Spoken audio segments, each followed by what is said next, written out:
last night I saw Deadpool and Wolverine, so I figured I would review it. Now, there is tons of great cameos from both actors and characters from the superhero lore, but I'm not going to spoil any of those.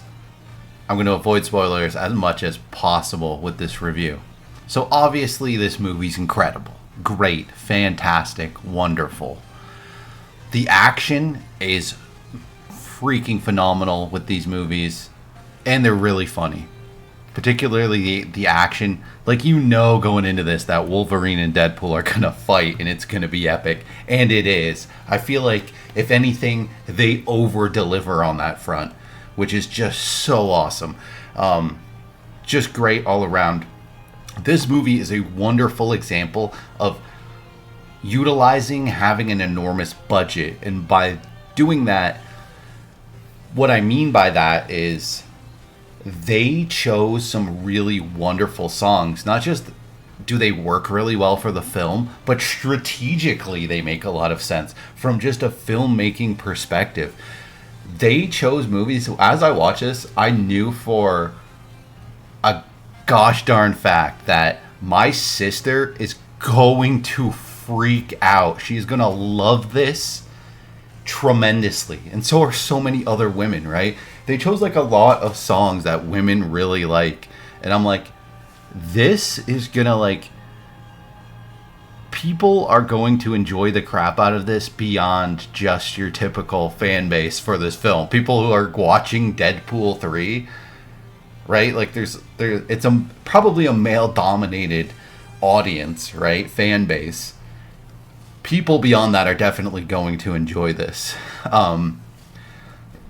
Just the movie did a wonderful job all around.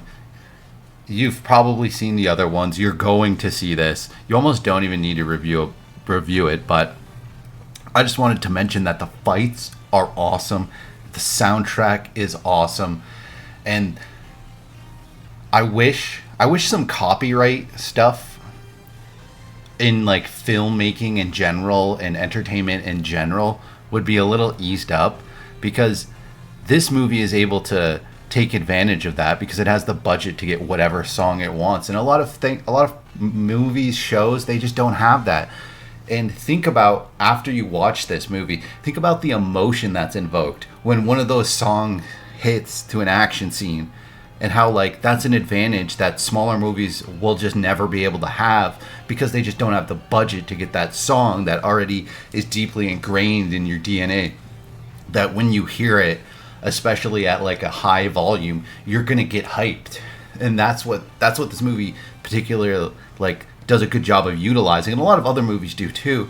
But a lot of movies, lower budget movies, would never have that kind of, like, trick, that cheat card, that ace up their sleeve, because they just can't afford it.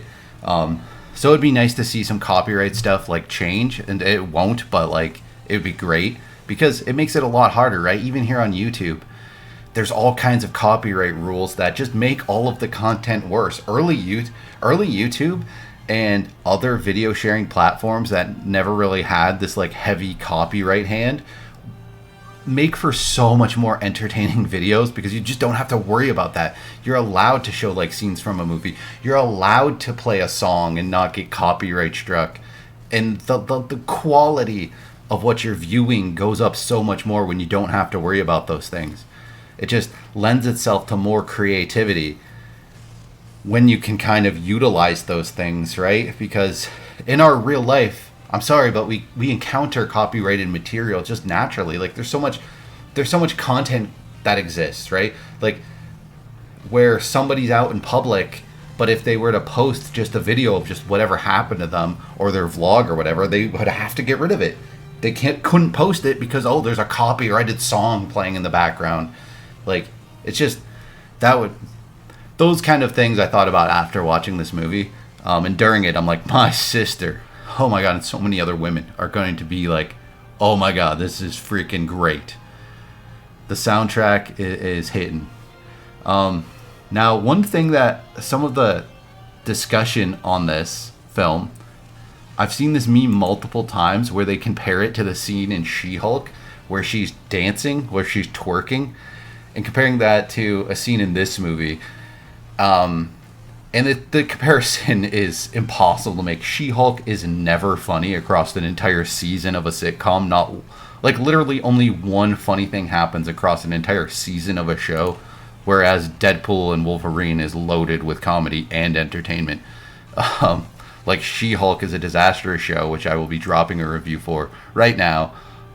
So check that out. And check out Deadpool and Wolverine. Catch it in theaters, you know? You'll love it at home video too.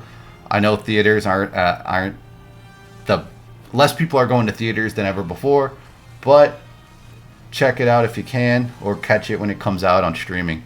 You're gonna like it.